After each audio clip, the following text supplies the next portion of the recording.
come here. Come here, come here. You better pick up that book right now, Miss Girl. Get up off the ground. What are you doing? Buzz cut. Like, all I can say about that book is that it was just delicious. It was amazing.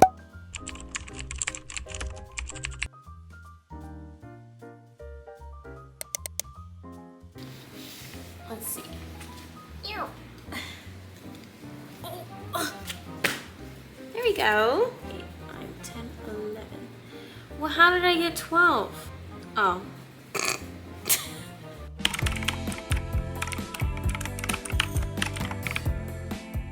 I read 11 books this summer, and I'm gonna tell you guys how I felt about them. And I'm gonna put this down before it falls on me.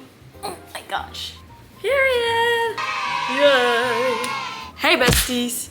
I'm so excited. It's been a minute since I've done a wrap up. So we're gonna do an entire summer's worth of wrap up, okay? Because June and July, we started off slow, okay? June, I only read like 4 books. Yeah, to be honest, I just like was really in my, como se dice, playing a lot of COD era. I don't know, I almost became a streamer. It's just, I'm too good.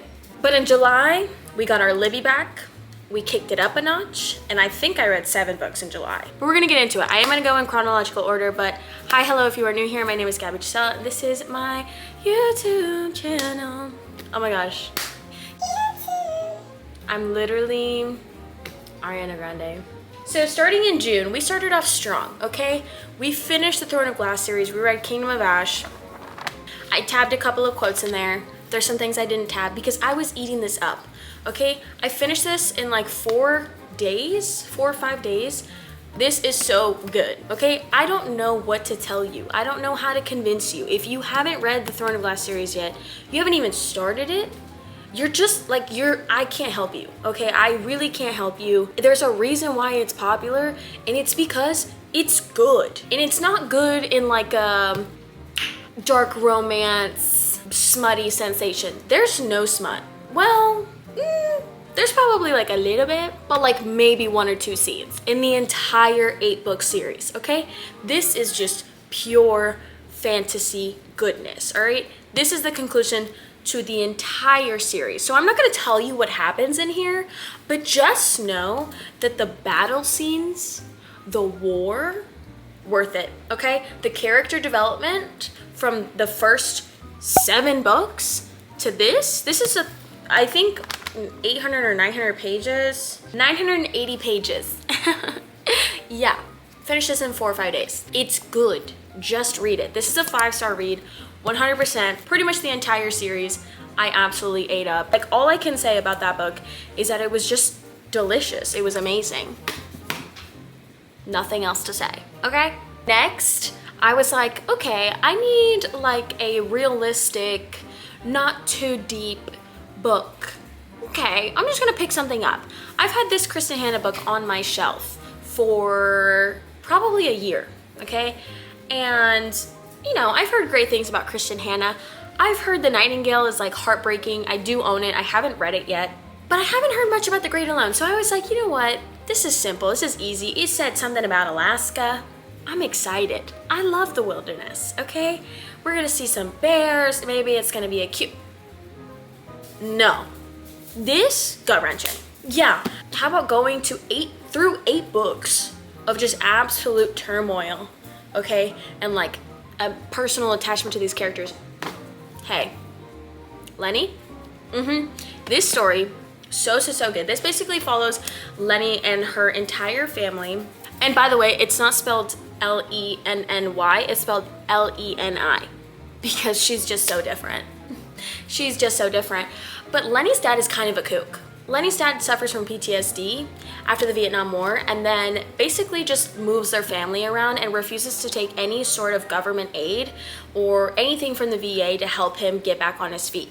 So his family suffers the consequences, which, like, fair enough. Pretty traumatic experience, okay? But Ernst had a friend that he was with in combat in Vietnam, and his friend told his father that if anything ever happened to him, then Ernst should have all of his land and like his home that he has in the middle of nowhere in Alaska, okay? So guess what? All of a sudden, Ern gets a call from Homeboy. Homeboy's like, come stay in Alaska, you have a free house. And because Ern is like unemployed and Lenny's mom is like asking her parents for money constantly to help them out because they can't stay anywhere. He can't keep a job. He has a drinking problem. He's a little bit abusive. And by a little bit, I mean like probably way too much. And Lenny's mom, Coramus girl, is love struck with him. She will ride or die for him to the ends of the earth. She refuses to like force him to get any help. She won't leave him. She's like ride or dying, okay? Even though her daughter is literally bearing the consequences of these two adults acting like teenagers, like there are no real consequences to anything in the world, and just moving her around. Lenny grows up pretty fast, okay? So they go off to Alaska. Hey, turns out it's not a 5-star resort. It's a cabin with like no running water basically, and it needs to be fixed up and it needs to be cleared, and then you have to figure out how to live in Alaska. And just know, I have never wanted to visit Alaska less, okay? I don't know. This doesn't make me feel like I want to visit Alaska.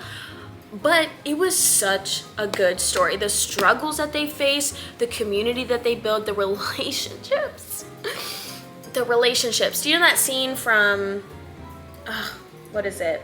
Where she's like, his glasses, he can't see without his glasses. Yeah, that. You remember how you felt when you watched that for the first time? That's how you're gonna feel when you read this book. Okay, so definitely recommend if you like getting your heart broken and like shattered into 5 million pieces and then put together like haphazardly. Do you know what I'm saying? Like the ending of this book was the most realistic ending to a story like this, but was probably more heartbreaking than the ending that I thought was gonna happen and then didn't. And if you know, you know, okay? Because there's like a little bit of like, there's a scene towards the end where you're kind of like, oh, like, are we about to find out? And then we find out something totally different. And you're like, whoa. I mean, I'm happy, but I'm also devastated because it's not necessarily a happy ending. It's actually kind of a tragic one. So, highly recommend. This though is a kind of a thickums. I did listen to it on audio and I highly recommend the audiobook. To be honest with you, I feel like when books are kind of long, it's easier to listen to them on audio, but sometimes the audiobook just doesn't hit. But I've been having some gems, okay, recently. So this great audiobook, absolutely loved it. Highly recommend. I think I rated this 4.5 stars, if not 4 stars, but it was good. It was great. Now next, I saw this book at Barnes & Noble a couple of months ago and I was like, oh my god, this is such a beautiful book, I have to own it. Just by the way that it looks. Okay, this is Our Infinite Fates by Laura Stephen. She wrote the same book as This Is How You Lose the Time War, which I've heard really good things about. I haven't read it yet, I know, okay? I'm getting to it. If you haven't noticed, in the background of all my videos, I have like 700 million books and I haven't read yet. I'm getting to it. Give me a damn minute, okay? But this, I don't think I've seen too much about it on TikTok. Like, it wasn't a hyped up book for me. I just saw it and it looked good and I was like, oh, okay, this would be a good thing to have on hand when I need a refresh because the font is really big, it's really short, it's not that many pages, things like 300 something pages. Also, just like when we take the dust jacket off, I mean, come on, all right? Beautiful book. Yeah, it doesn't match what's on the inside. I did not find this story believable. Honestly, I barely remember any of it. So Evelyn is the female main character. Well, I wouldn't call her the female, well, she's the female main character of this timeline where we are in the present day, okay? And Arden is the male main character in this timeline, in the present day, where the story takes place. Basically, since the beginning of time, for reasons Evelyn doesn't understand. We're in Evelyn's point of view, by the way. Evelyn doesn't understand why, but every single lifetime, around the age of like 11 or 12, Evelyn wakes up and remembers the fact that she has lived before in a million other lives as a man, as a woman, and in every lifetime, Arden finds her and sometimes as a man and sometimes as a woman, okay? They have flip-flopped. They've come from so many different cultures, so many different places all around the world. Basically, she just comes to a realization that Arden is gonna come and kill her. Because we don't know why. We don't know why pretty much for the entirety of the whole book until the last 20 pages, okay? And it's supposed to be this like tragic story of like two people that are like meant to be together, but fate keeps having them like separate, and like Arden always kind of makes it seem like he doesn't want to unalive her, but he does it anyways, like for her greater good. And then throughout the book, you get spurts of flashbacks from the past where they have experienced different stories, right? In some of them, they've been lovers and they know that each other is the other person, but they're not willing to admit it yet because they want to continue to like kind of live in the delusion. But it's like right before their 18th birthday, Arden just deletes Evelyn off of the planet, and we don't know why, and we end up finding out why in the end. I had a couple of problems with this book. I think number one, it was just really boring from the beginning. From the get-go, I was bored. I also read this in a 24-hour reading challenge and I was exhausted, so I feel like that just didn't help. Okay, this book dragged on. I thought it was going to be an easy read. No, it just wasn't for me. I didn't find it believable. So the beginning was very just dragged on. Then I kept feeling like I was being told that they're in love and that they're like meant to be together, and I just don't see anything. I don't understand it. Like, a proximity to somebody else does not mean that you're in love with them. Hey, shoot me. Spending a lot of time with somebody, yes, sure, it can cause you to fall in love with them, but not always, and definitely not if you're like gonna, like, you know, they're gonna delete you off of the planet. Do you know what I'm saying? Like, I was just kind of confused. Like, Evelyn, Miss Girl, stand up for yourself. Evelyn, why are you still with a man like that? Hey girl, get up. You know what I'm saying? Hey Miss Mama, Miss Boots, get up off the ground. What are you doing? Not only that, but there are so many opportunities in the story for Evelyn to like abandon Arden somewhere where Arden wouldn't be able to unalive her, but she ends up always going back and like releasing him and letting him just, and then they both die, by the way. They both die. So Arden has to kill Evelyn, and then they both die, and then they get rebirthed into like a whole different story, and it just repeats, right? They've been doing it for like 1,000 years. And I just feel like I did not believe that they were in love. I'm sorry. I don't know. I was just so confused about this. I didn't enjoy this. I think I gave this like 2.5 stars. Next, if you guys did not see my May wrap up, you wouldn't know, but now you know. I started reading Stephanie Gerber's the Once Upon a Broken Heart trilogy.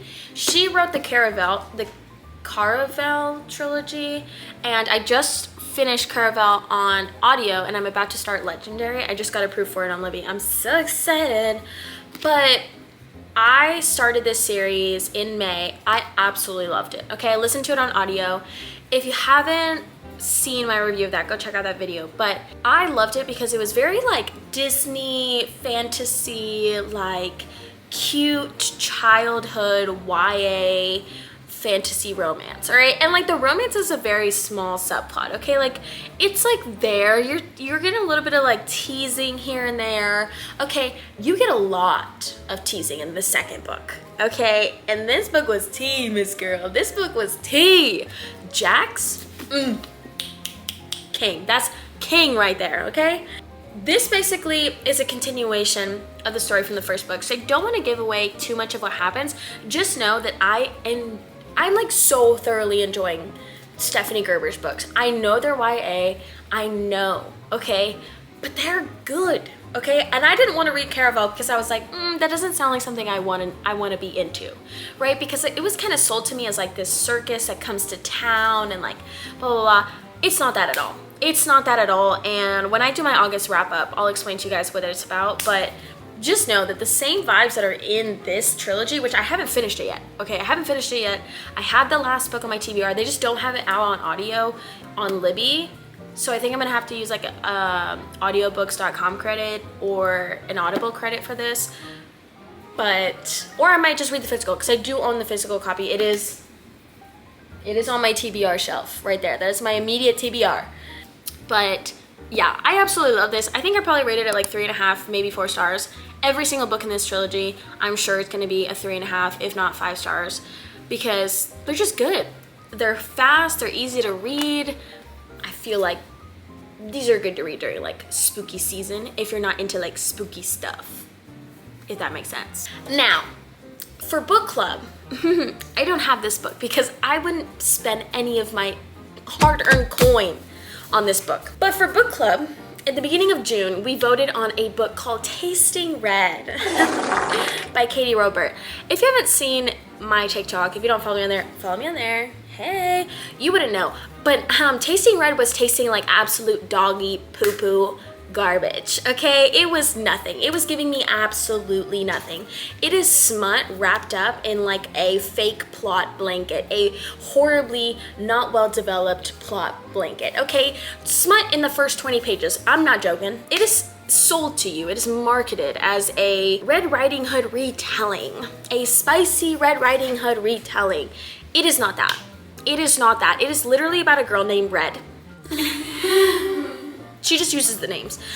And then this guy who's like a wolf. And basically Red's grandma is like this famous witch for making these magic morsels that humans and other witches can eat to have like certain magical gifts, right? It's like a little pixie stick full of magic. Like when Tinkerbell would like sprinkle Wendy with magic and she could fly for 5 minutes, that's what it is. But they're like cookies. They're little sweet treats. Okay, period. We love grandma, period. They literally refer to her as grandma. Anyways, I got 60% of the way through this book. This is what you guys need to understand. I DNF'd a book at 60% because I literally could not anymore. Red is gonna go visit grandma. First 20 pages, bro. First 20 pages, holiday weekend. She's visiting grandma. She goes to human college because she has no powers, even though she's descendant of a very powerful witch. She got no powers, Miss Girl. So she goes to regular college with all the bums, and she works at the Poison Apple.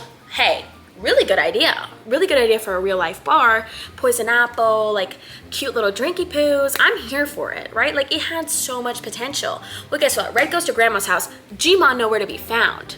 Guess what? She walks into G-Ma's room. Wolfman. Why is Wolfman there? She doesn't know. She thinks that Wolfman is like head of security. Actually, spoiler, it's not a spoiler because it's the first 5 pages. Wolfie Boy is there to unalive G-Ma. He's there to just take her out. Drop a nuke on that. It was not giving anything.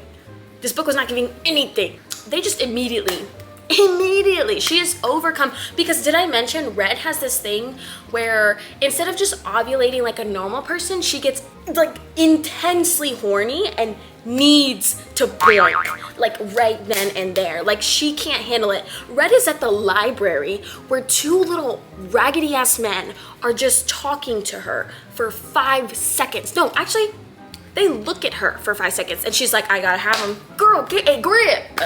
Get a grip. Like, Miss Mama, get up. Miss Boots, get up off the ground. You look dumb. Mid-boink, apparently best boink of I hate the word boink.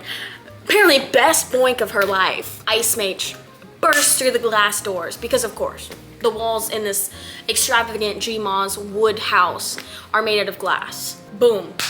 He breaks through. I don't know. And then the story just goes on, and there is a Hansel and Gretel. Apparently there are multiple books in this series that are like interconnected standalones. Hansel and Gretel are cousins or siblings that are boinking. Tasting Red that tastes like shit. It tastes like shit. I didn't read it. I didn't finish it. I stopped at like 62% of the way through. And my entire book club, we went to go meet for our halfway meeting. And 4 out of the 5 of us were like, absolutely not. We are not finishing this book. This is horrendous literature. It is not worth reading. Not one of us enjoyed the book enough to continue on with it. So we voted on another book. And to be honest with you guys, this summer was not a good summer for book club. We just kept picking duds. And I'll tell you why. Because we had welcomed some new people into the book club. I love them. Hey, if you're watching this. And they were kind of like pushing for romance and wanting some more like dark romance. So I was like, okay, cool. Like, you know, I love a good little dark romance. Let me find something cool, something indie, something new. That's where Tasting Red came out of. Okay, that is where Tasting Red came from. Tasting Red, flop. I'm like, frick. Okay, I gotta find another book that I know the author is it's gonna be a banger. So who else do I turn to other than Miss Anna Wang, Miss Girl? I'm like, oh, she just came out with King of Envy. This is number 5 in the Kings of Sin series. Yeah, I own King of Wrath. I don't remember it. I don't remember any of the characters in that book. My favorite Anna Wang book is Twisted Hate. Point blank period. Josh and Jessica. As soon as he said that she looks like the girl from like Looney Tunes, the bunny, the basketball girl, I was locked in. I was like, she's a baddie. I'm here. That's my favorite Anna Wang book. So I was like, okay, I haven't read Anna Wang in like 2 years probably, but she never misses. Do you know what I'm saying? I'm like, okay, this is the new book. I'm seeing all this hype on the internet. I'm like, okay, this will be good. We start reading this. Girl, what? I was so confused and bored in this. I don't know if there's other context to this couple in the first 4 books, but I was confused as to why they even liked each other. Why are they instantly in love? They aren't in love. Hey, they're blanking. That's what they're doing. Because this starts off with Ayana. No, is that her name? Ayana? Yeah, it is. Oh my God, see, I do remember things. Ayana is engaged to be married to her friend, let me see, Jordan. That's her fiance's name. Anyways, Ayana's a model. She's an aspiring model. She's signed to an agency that's basically treating her like absolute garbage, okay? So she needs to pay her way out of her contract. And she meets Jordan. Jordan's cool, they get along, they're besties. Jordan needs a wife to be married to him for 5 years so that his grandmother doesn't just give away their family legacy company that is worth like hundreds of millions of dollars.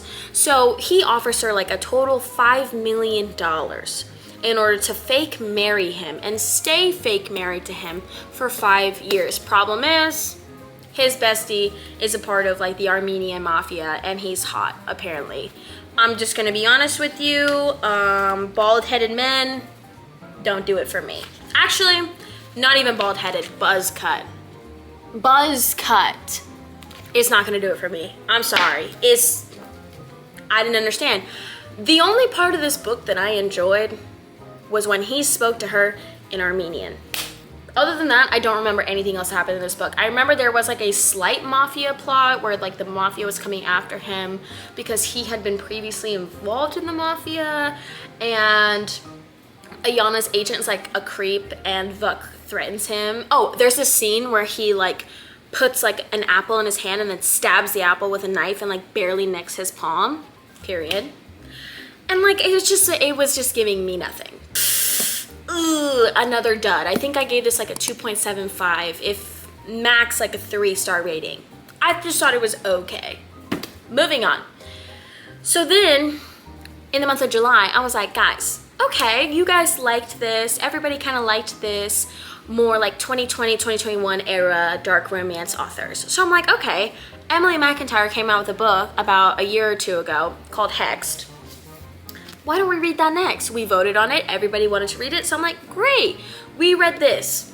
Again, I just think I've outgrown this era of book talk. However, I feel like this was a little bit better than King of Envy. And I'll tell you why. Because I love a female main character who has like, she's like psychologically insane. Like literally tortures people for a living. I love it. I'm here for it. That's my dream job. I don't know. I guess because Ariel's dad is like the king and then like they consider him like the king of the South or whatever. But then I'm just thinking about like, what was his name? Enzo Marino. He was like an Italian mafia man. I had to finish the last 20% of this on audio and the accent for the Italian man, awful. I tried to annotate it. I tried to give this book meaning. It didn't have any meaning. There was nothing to discuss in this book. Ariel is not the... What are you doing? What? I'm just stretching. This is why I don't want you here when I'm filming. I literally just woke up and I'm stretching. You're lying. You look so pissed. Yeah, because I am. Okay, I'm sorry. I just wanted to get a cute... I didn't even know you were looking that way. Baby, the camera's right there. I thought you... I love you. I just want to take a picture of you because you're so cute. You're gonna be famous one day.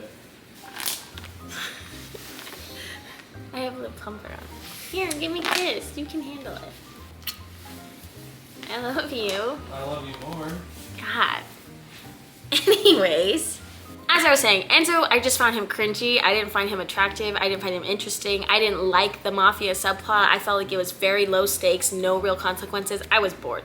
It was not for me. Do you know what I'm saying? It was just not for me. So I'm sorry if you guys like this book. Sorry to Emily McIntyre because I know she did write this while going through like chemotherapy. And so I'm happy I bought the book and I supported her, but I'm not happy I read it. It was just okay. I think I gave this like a 2.5 stars. It was just okay. I've also been very picky with my like 4 or 5 stars recently, so don't take it personally. It's just like I'm trying to like really hone in what I consider a great book, and this is just not it. Now, in July, we had some good reading. I read the second book in the Poppy War trilogy, and now I just have both here because I wanted to show them to you guys because I got these Barnes & Noble I got these collector's editions. Look how beautiful they are. I just think they're so gorgeous. And inside there is artwork as well. So you see that, first of all.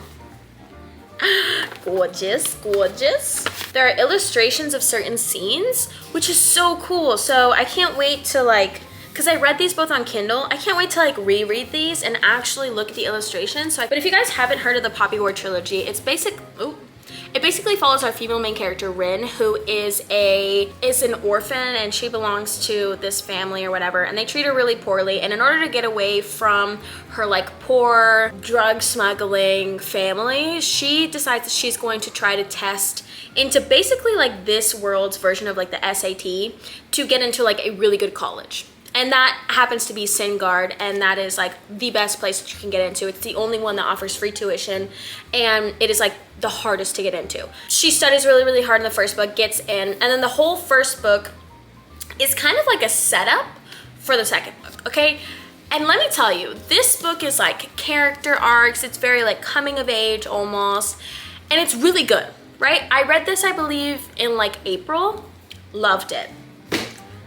This is war. I want to go to war. This was like war, political intrigue. I was eating this up, okay?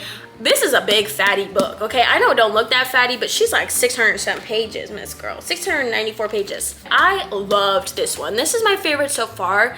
It was just so interesting. You get so much more of this world and the war, and like I said, the political intrigue is delicious. I've always said if you like reality TV, you would like books with political intrigue because it's exactly the same thing, except not like drama over like who messed with who and who dated who and who said what. It's drama over like, ooh, who is turning their back on who and who is spreading this rumor and who is a rat in this like government organization. Girl,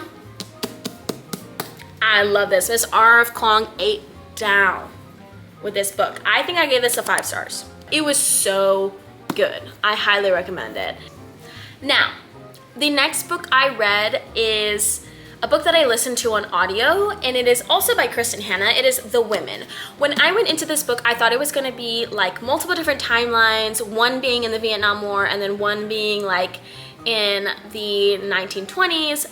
It's not that, okay? I was very confused. Now, I do recommend you kind of go into this blind, but just know that it is gonna be about the Vietnam War, and it's gonna be about how soldiers were treated at the time, how the government treated their own soldiers and deceived the American public, and about one specific nurse's experience, the traumas that she experiences, dealing with her PTSD, and tons of other hardships that she goes to. Female main character's name is Frankie. Her brother ends up going off to the Navy, and then she decides to follow him off to Vietnam, and her parents are like absolutely angry with her, but when you sign a contract, you sign a contract. So she goes off and becomes a nurse in the Vietnam War, and the horrors that she sees, the heartbreak, the friendships that she makes. This is a story about the women of Vietnam and how they also have experienced PTSD. The Great Elope by Kristen Hanna that I read at the beginning of June really explores the idea of PTSD when it comes to the soldiers, the men, and, you know, how they struggled with it after the war. This shows the side of the women, because something that was said a lot, and I didn't know this because after I finished this I did a little bit more research on the Vietnam War. A lot of people were saying like there was no women in Vietnam because they didn't see them because they weren't injured, and most people who saw the women of Vietnam were injured or didn't make it. So it's really important to tell the story of women in Vietnam. Obviously this is historical fiction, so it's not somebody's actual story, but it is loosely based off of actual history and facts. So I actually really liked this. I felt like it was an important story. I felt like I learned a lot from it. That's one of my favorite things about historical fiction, is that I feel like I learn about topics and subjects that I wasn't well versed on in the past, and I highly recommend it. It is definitely like one of those books where the author is just like, another one, another one, another one on the main character to just like absolutely wreck their lives. But I feel after like kind of sitting on it for a little bit, I feel like it was pretty good. It was pretty necessary. I feel like it showed just how horrible things can be for somebody, and they can still come out at the end, you know, a little bit better and functioning. Because there's a lot of moments in this book where I feel like I cannot believe Frankie is like still going. Do you know what I'm saying? And I feel like this story definitely is one that I'll recommend to people if they are more of like a lit fic reader. Frankie is a really great character. She is a little bit insufferable for the first like half of this book because she's so male centered in the way that she thinks. Like she's obsessed with the men in her life. She doesn't know how to not be obsessed with the men in her life, from her brother to her father to her love interests. She goes through a lot in this book. So yeah, I definitely recommend. I think I gave this like a 4.5, maybe 5 stars. Now, last and certainly not least, I wanted to say this for last because I feel like I've talked about these books on here before. It's no secret that I love these books, and if you follow me on TikTok, you know I love these books. But I did a reread on audio of the Empyrean series. So yes, I listened to Fourth Wing, Iron Flame, and Onyx Storm, and what I will say is that these books still hold up for me, okay? If you still haven't read Fourth Wing, come here. Come here, come here. You better pick up that book right now, Miss Girl. Thanks. Because it is just such a good story. Not to threaten you or anything, but it's just such a good story. I absolutely enjoyed this. I felt like I was just getting all the giddy feelings from Fourth Wing because it's been so long since I read it. But I was also getting a lot of clarification about what happened in Onyx Storm, because there were certain things that I didn't think about or didn't comprehend all the way when I read Onyx Storm for the first time, because I read it like right on release day and I finished it within like 3 or 4 days. So I feel like because I was like in such a rush to read it before I got spoiled about it on the internet, I was like skipping past things that were really important that I wouldn't have known were important until later. So now that I finished the book and then went back, there were certain details that I was like, oh my God, like period. There was foreshadowing here, there was this here, there was that here, like, oh my God, they did say this, like, and it was so interesting to me to notice more things. And that's why I really recommend you take your favorite books on audio and you re-listen to them, because sometimes it can feel kind of pointless to reread physicals of books you've already read, but it can be really helpful to understand the story more, to connect with the characters more, and to see if the book still holds up. And for me, this series still holds up. Obviously, it is not complete, but this is a 5-6 star series for me. Okay, besties, so that is everything I read in the summertime. I spent a lot of time by the beach reading. I spent a lot of time in this beautiful reading nook of mine reading. And if you guys want to see more videos like this, make sure you like and subscribe, turn your notifications on, follow me on TikTok for more bookish content, follow me on Instagram for more bookish content. I've been trying to be more active on there too. Yeah, follow along, comment down below if you have read any of these books and what you thought about them. And yeah, I love you guys so much. Have a beautiful, wonderful day, and I will see you guys next time. Bye.